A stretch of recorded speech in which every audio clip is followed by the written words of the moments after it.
Šiandien pacientam norėčiau trumpai papasakoti, kas tai yra biomimetinė odontologija. Šios odontologijos krypties pavadinime atsispindi tikslas ir metodika – gamtos atkartojimas arba gamtos pamėgdžiojimas.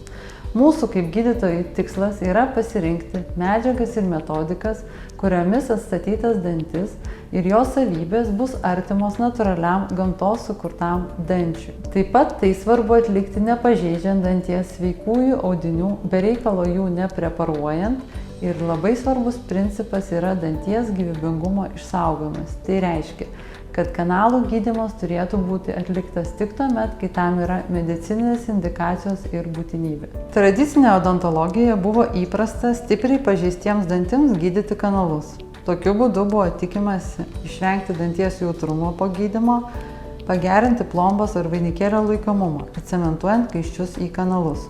Moksliniais tyrimais įrodyta, kad endodontiškai gydyto danties prognozė yra prastesnė nei gyvo.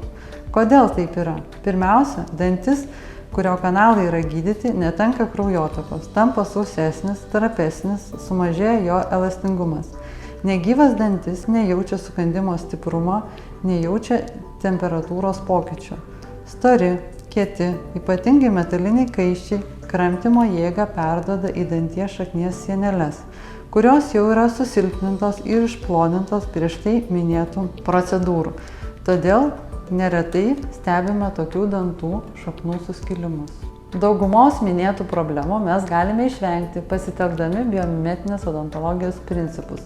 Šiuolaikinių medžiagų dėka mes galime keramikinės restauracijas ir plombas labai patikimai ir tvirtai priklijuoti prie danties. Todėl mums nebereikia šlifuoti papildomai sveikų danties audinių ir cementuoti kaiščių į šaknų kanalus vien tam, kad laikytųsi vainikėlis. Pavyzdžiui, vainikėlį mes galime pakeisti daliniu vainikėliu ar užklotu, kuris atstato tik trūkstamą danties dalį ir prisiklijuoja prie likusių danties audinių. Taigi, kai išgirstate žodį protezavimas, nereikėtų išsigąsti, kaip dažnai nutinka.